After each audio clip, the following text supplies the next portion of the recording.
Hello, welcome to the Evening Reader. My name is Priscilla. How's everybody doing? I hope your July is going well so far. Uh, I thought that I would do a video today to catch up on what I've been reading in July. I haven't posted a video in a while. No particular reason. I have just been reading a lot and working and starting Dutch lessons. And so life just has kind of taken over this summer, uh, especially with the language lessons. I have got to get on it. I started learning Dutch when we first moved here 5 years ago. And just sort of took some lessons, never really got anywhere with it because I work with an American company. So I speak English even with work all day long because I work out of my house. And then COVID hit, and you know, we weren't really talking to anybody. Most of our Dutch friends were either had gone like out to be with their families, or if they were hanging around with people, it's they've lived here their whole lives, so they've already got their groups of friends and their cliques of friends. And so and then my other friends were mostly people from my writers group, and a lot of them decamped and went back to their home countries, or were also just here isolated in lockdown. And probably one of the saving things for me in during lockdown, because we had like really severe lockdowns here in the Netherlands. We had four of them where we were in full lockdown over the course of 2 years. Was having like the online writers group that came together and was really, really terrific. But that's all in English, and none of us were Dutch, and so I was not speaking any Dutch during that time. And then in the years since, it's just been kind of crazy, and I haven't really been able to get back into it. And my husband did his lessons, and he's done his exam. It's called the Inburgering exam, which is the language exam that you need to take for permanent residence. And so I still have to take my lessons and get that test done. But also, I want to learn because I live here, and I can speak a little bit, and I can understand more than I can actually say. I can read more than I know. But of course, I'm also getting things wrong that I don't realize I'm getting wrong. So I've started taking those lessons 2 nights a week, and then there's homework. And so I'm trying to get that done this summer, so I'm excited about that. But that may slow me down a little bit in the video department. But I'm definitely going to keep trying to I'd like to still keep making 2 videos a week. I just had a bit of a hiccup last week. So anyway, long story that you probably did not care about, but there you go. So, I have read 3 books this month so far, and I'm almost finished with a 4th. The first thing that I read this month was Emily Henry's Book Lovers. It was fine. It was fine. I would say that I liked the first half of it better than the second half. I'm not even gonna go into the whole thing. And I think most of you have either read it or you know what it's about. It's a literary agent named Nora Stevens. She has kind of a hate to love relationship with a book editor named Charlie Lastra. I think it's pretty evident from the beginning of the book that what's going to happen. And then the story is obviously like how does it get there, and who is Nora and why. And then there's sort of a secondary story about Nora and her little sister Libby, and their relationship, well, which is pretty good. The first half of the book was really funny. The dialogue is really sharp. The the whole idea is that, the book is sort of overturning or playing with some of these rom-com tropes, especially rom-coms that are where the heroine goes to a small town, meets a guy, saves a local business, becomes part of the community, yada yada. So, she's definitely playing with those tropes on purpose, um, which is fine and it works, but I felt like the second half of the book really bogged down and it got a bit repetitive. And there is an element of the book where uh, there's sort of a rescue. It sort of has this feel of, you know, where, yeah, she feels like saved a bit by the perfect guy. And I don't know. I don't know. I felt like that was a little outdated, but like I said, I'm not the audience for rom-com, really. I think that that's just ultimately the the problem. I like the humor, but then I also didn't think that the writing was very strong. I mean, I thought that if I had to see his eyes, the Charlie Lazarus eyes described as amber, honeycomb amber, blah blah amber, honey amber, blah, one more time. I was like, there are other words, or also maybe we could just talk about other parts of Charlie and not his eyes constantly. Just things like that. But yeah, I think I'm maybe I'm not the audience for rom-com, but I'm interested in it. I am interested in it from a writing standpoint. I mean, if you're interested in writing and you think maybe someday you would want to write something that could get published. Okay, maybe you want to write the great American novel, or maybe you want a way that you could actually make a living and you want to write rom-coms or you want to write mysteries. Um, yeah, I mean, I don't know. I don't know. So I'm interested in looking at it from that point of view of like, how do they work? Yeah, what are the tropes? Because you have to have them. You do have to have them. But what else? What could you do? What more is at play? How does pacing work? How do reveals work? How do other relationships in the books work? So, I mean, I was interested in it from that standpoint. And yeah, I guess it was fine. Maybe that wasn't the Emily Henry for me. I don't have a library, so I can't check out her other books easily, but I may look for some of her other books, like on Kindle sale. I know that a lot of you like Emily Henry, and some of you have said that you've liked some of her books better than others. So I don't think that this one not necessarily being like, yeah, I loved it for me is a tragedy or anything. Yeah, it was just okay. It was just okay.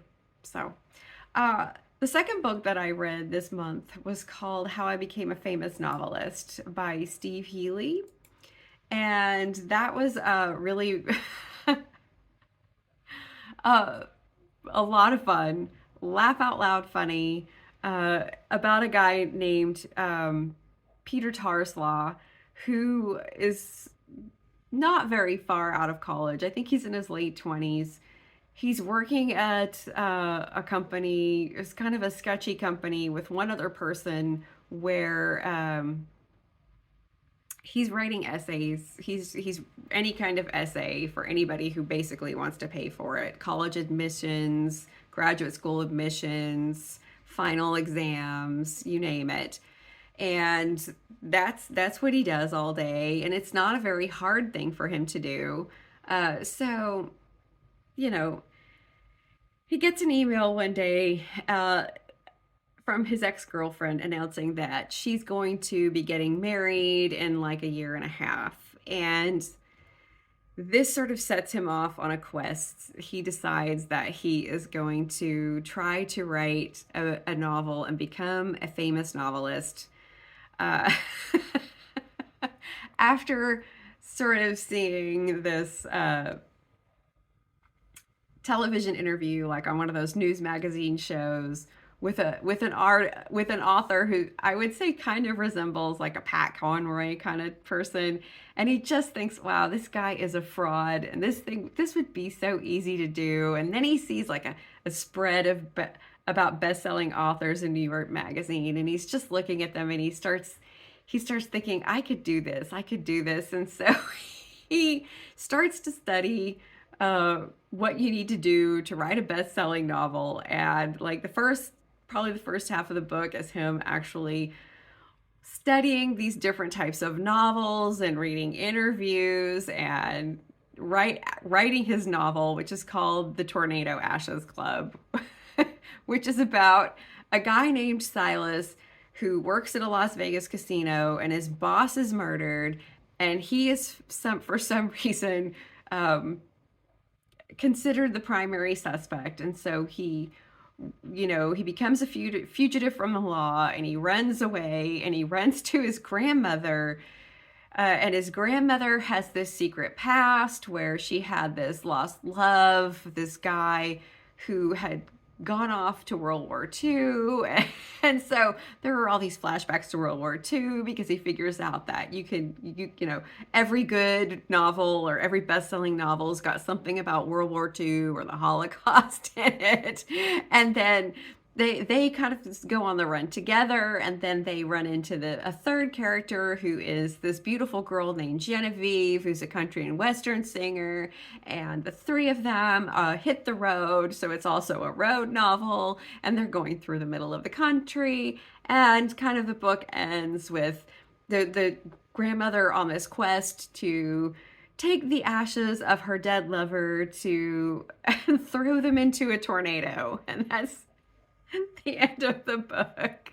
And I mean, that's just a little bit of the plot, and it's just so ridiculous, and everything that he goes through. And he writes this draft, and he has this friend who's an editor, and her name is Lucy, and he just gives her the first draft, and then basically she sort of ends up rewriting it Gordon Lish style. She works for a publishing company that's been, yes, they've endured a corporate takeover from some like British conglomerate, and I think it's supposed to be sort of like the Baileys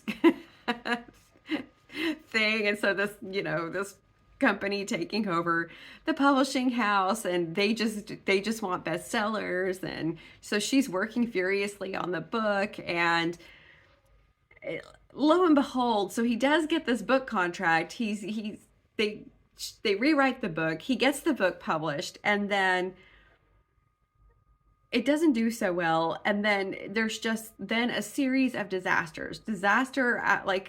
these kind of disasters keep happening, or these crazy things keep happening that make his book just go higher and higher and higher on the bestseller list, so that by the time he gets to his ex-girlfriend's wedding, he is a best-selling novelist. And throughout the book, you start to learn that he really does care. He really cares. Not so much about the book, but about his ex-girlfriend. And you learn like just sort of how devastated he actually was by this breakup. And it's quite the fun ride. And I mean, Steve Hely, I don't think he wrote anything else. I don't think he's written any other books. But, especially now, here we're in July, and it's Camp NaNoWriMo, which I am participating in unofficially. But I am getting up every morning and writing my 1,000 words in my sort of a continuation of that 1,000 words of summer exercise that I was doing back in June. And having all this in my mind, like while I'm sitting there trying to like write things, and just think about all the steps that Pete's going through to write these novels. And I mean, nothing is left unscathed. Nothing escapes getting poked fun at or overturned or looked at in the literary world. Anything from bestsellers to like any kind of bestseller, like literary to mystery to thriller to romance, readers, bloggers, people who go to book conferences, writing programs. I mean, Hely just goes after everything. And it's a lot of fun. It's like quite the little romp.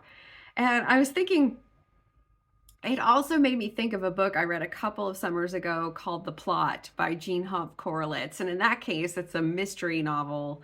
And that book sort of explores the idea of what if you took a manuscript that wasn't yours, um, or took an idea, I should say, not a manuscript, an idea that wasn't yours, and then wrote that book, and then what happens after. That's also a really fun sort of literary thriller that's got some comedy to it and has that sort of bookish insider, you know, bookish people reading about themselves. That's a lot of fun. So I highly recommend this. If you love reading and you're looking for something fun and funny to read, uh, it's got more depth than I expected in a way, but I really, really enjoyed that one. So yeah, that was fun. The next book that I read, oh, and I don't have my copy sitting next to me, or I would hold it up, but I would, I guess I'll just put the, was Monsters by Claire Dederer. And I read very quickly. Thought-provoking series of essays about different artists and whether, what does it mean if we love these artists and if we love their work. And she goes through Roman Polanski, Woody Allen, um, some different rock and roll type, like Led Zeppelin. Uh, Not really so much in depth. They're more personal essays than they are like looking really closely. Although she does do kind of a deep dive on Woody Allen, less so on Polanski. Well, I don't know. Deep dive might not be the word. Anyway, she also looks at Doris Lessing. She looks at Sylvia Plath. Um, but, just taking a broad look at Picasso, of course, Hemingway. And who are we? What does it mean to love art and to be an art lover? And is it okay to love the art of somebody made by somebody who may not have been a very good great person, or who may have been a really terrible person? Um, and the answer that she pretty much comes up with is artists are flawed people. That's all that they really are. And there are a lot of flawed people in the world, but it's also that just because they're flawed people does not mean they aren't capable of making great art. And that's kind of difficult. It's that she doesn't really give an answer. I mean, I think if she gives an answer, the answer is it's up to you. It's up to you to decide if what the art means, because and this is a really wonderful case that she makes, I think, which is that when we're responding to art, it's an emotional response. The art, when we're looking at it, what we're doing is almost involuntarily having an emotional response that makes us think that something is beautiful or moving. And that happens, it's involuntary. It's in some ways it's like love. It's not rational. We're not standing around going, well, well, I think I like the best because of the composition of form and the way the paint is laid on the canvas, and these kinds of things. And I guess you can do that, but I don't know. It's kind of dry, I think. Most of us really love something because there just is that spark. It's a spark. Um, you know when you read a book, there are some books that you start reading, and within a paragraph or two paragraphs, you just get that, like a tingle. You just get a feeling. Or you start watching a movie, and within like the first few minutes that this is going to be really good. You just get a sense. I mean, yeah, sometimes you get that sense, and by the end you're like, "Ugh, what was I thinking?" Or And I think that's where real disappointment happens, where you're like, oh, that's almost where you almost like, oh, that was terrible. I think almost when you really hate something, it's because you maybe liked it a little bit. You liked it at the first, and then it just disappointed you so badly. You're like, I hated it. I just hated it, you know? Because it's, there's something like a little bit visceral in it. So I recommend it. I think it's really worth reading, and I enjoyed spending time with her on the page. I I'm really not one for personal essays mostly. They don't always do it for me. I find it becomes a bit too navel gazy sometimes. But she really doesn't become navel gazy. She really strikes a great balance. It almost feels like having a great conversation with a friend. So if you've been thinking about reading it, I suggest picking it up, especially if you are thinking about that question yourself. Definitely in the last 4 years, 5 years, we've had a reckoning of sorts and really faced a lot to do with learning a lot more about people than we ever thought we wanted or needed to know, and having that affect how we experience their art. And it's a worthwhile thing to consider. And I maybe it sounds convenient in a way to say, well, bad people can make good things, but unfortunately, I think it's true. And we can maybe continue to enjoy the thing. Maybe the thing is the only good thing. Maybe that's the kernel of good that some of these people who aren't such good people actually have to give that is good. I mean, it's worth considering, yeah? I don't know. So the final book that I'm not finished with yet, so I'm not going to talk about it. But I don't want to jinx it even. I don't want to jinx it even, but I'm thinking right now that it's going to be one of the best books I have read this year. And that is Station 11 by Emily St. John Mandel. And I bought this book right after it was published, and then I just was too afraid to read it because of all the hype. So when it was 2014 that it was published, I think 2014, or was it the beginning of 2015? Anyway, yeah, I bought it immediately and then just was like, everybody loves it. I think it's probably gonna suck. I always have that fear. And oh, how it does not suck. Oh, it does not suck at all. So I will, I'll maybe do another review video of that later. Or I will, and talk about it, and just probably it'll just be me, sitting here gushing for however long. But man, and I can't wait to read her other books, The Glass Hotel and Sea of Tranquility. I'm just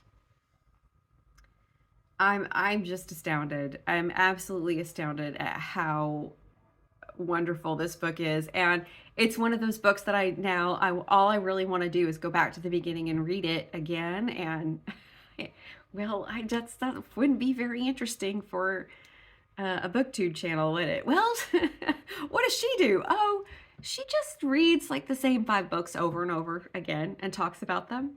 That's pretty much all she does. Yeah, that sounds fun.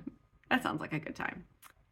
Anyway, that's all I've got for today. And yeah, let me know what you're reading, how your month's going so far, if you've read any of these books, or if you think you will read any of these books, and what your thoughts are, or if you haven't read them, I guess you don't have any thoughts. And yeah, or let me know just what's going on with you. And I will be back hopefully this weekend.